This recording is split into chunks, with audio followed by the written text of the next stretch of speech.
Hello बच्चों, let's read this question. The question says in the standardization of Na2S2O3 using K2Cr2O7 by iodometry, the equivalent mass of K2Cr2O7 is. इस question में बोला गया है कि जब Na2S2O3 का स्टैंडर्डाइजेशन होता है by using K2Cr2O7 in iodometric method, the equivalent mass of K2Cr2O7 क्या होगा? ठीक है, तो यहाँ पे हमारा की कंसेप्ट क्या हो जाएगा, calculate the equivalent mass. So here write the key concept of this question. Key concept of this question is equivalent mass of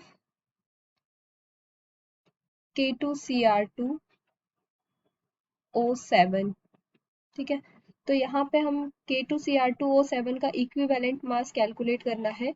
तो हमारा जो फॉर्मूला होता है फॉर कैलकुलेटिंग द इक्विवेलेंट मास क्या होता है, equivalent mass is equals to molar mass upon n factor और n factor क्या होता है, चेंज इन ऑक्सीडेशन स्टेट. तो हम यहाँ पे क्या लिख सकते हैं, n factor is equals to change in oxidation state, change in oxidation state. ठीक है, तो अगर हम यहाँ पे रिएक्शन देखें तो हमारी रिएक्शन क्या होगी, रिएक्शन किसके बीच में होने चाहिए, reaction between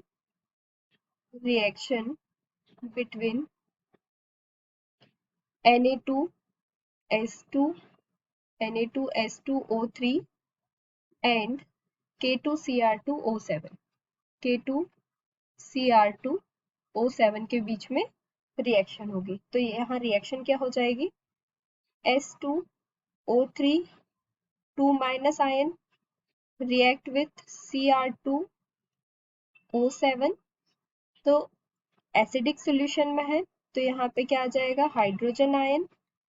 then it react to form SO4 2 minus plus chromium ion Cr3 positive ion plus H2.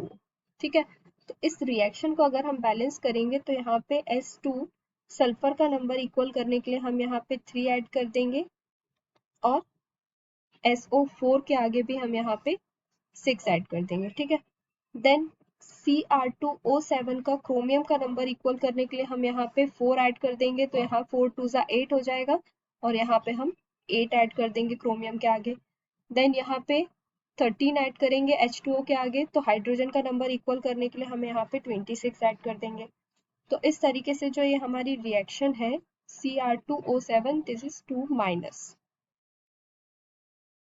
तो हमारी रिएक्शन क्या हो गई, 6SO4 2 minus plus 8 chromium 3 plus ion plus 13 H2O. This is 13, इसको हम यहाँ पे करेक्ट कर लेते हैं, दिस इज 13 H2O.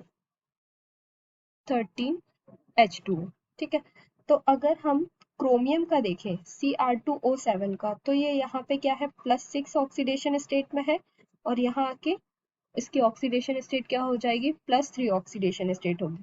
ठीक है, तो इसका अगर हम ऑक्सीडेशन स्टेट कैलकुलेट करें K2Cr2O7 का, तो ये हो जाएगा पोटेशियम का 2 प्लस क्रोमियम का X 2X प्लस ये हो जाएगा यहाँ पे माइनस, क्योंकि ऑक्सीजन के ऊपर -2 का चार्ज होता है, तो यहाँ पे हम लिख देंगे -2.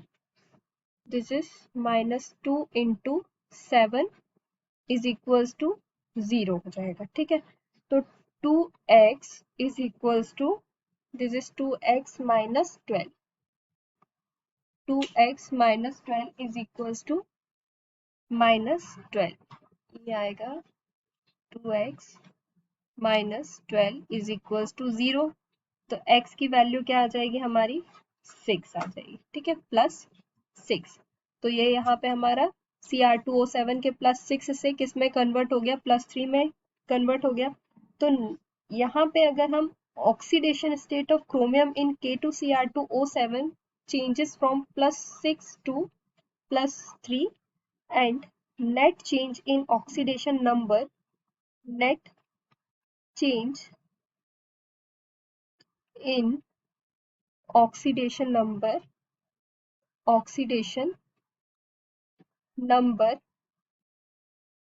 per formula unit is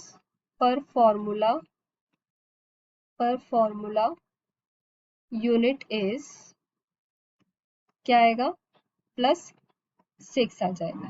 ठीक है, तो यहाँ पे हमको इक्विवेलेंट वेट कैलकुलेट करना है जिसका फॉर्मूला ये दिया हुआ है, equivalent mass is equals to mass and equivalent mass and weight both are the equal, mass is equals to weight, दोनों ही सेम चीज होती है। ठीक है, तो यहाँ पे हमने क्या लिखा है, इक्विवेलेंट मास, तो हमें यहाँ इक्विवेलेंट मास कैलकुलेट करना है, तो हमारा फॉर्मूला क्या है, equivalent mass is equals to molar mass upon n factor. तो ये जो हमारा +6 है ये क्या है, हमारा एन फैक्टर है, n factor is equals to 6 है। ठीक है, और यहाँ पे हम फॉर्मूला में इसको रखेंगे, इक्विवेलेंट फॉर्मूला क्या था हमारा, equivalent mass is equals to molar mass upon n factor, तो मोलर मास कितना है, m आ जाएगा, कैपिटल M, और n फैक्टर क्या है, 6 है, तो इक्विवेलेंट मास क्या आ गया हमारा, equivalent mass is equals to m/6। तो यहाँ पे आंसर में हमें क्या दिया हुआ है, मोलर मास अपॉन 6, तो ये आ जाएगा हमारा option number B is correct answer, option number B molar mass upon 6 is correct. Hope you understood it well. Best of luck.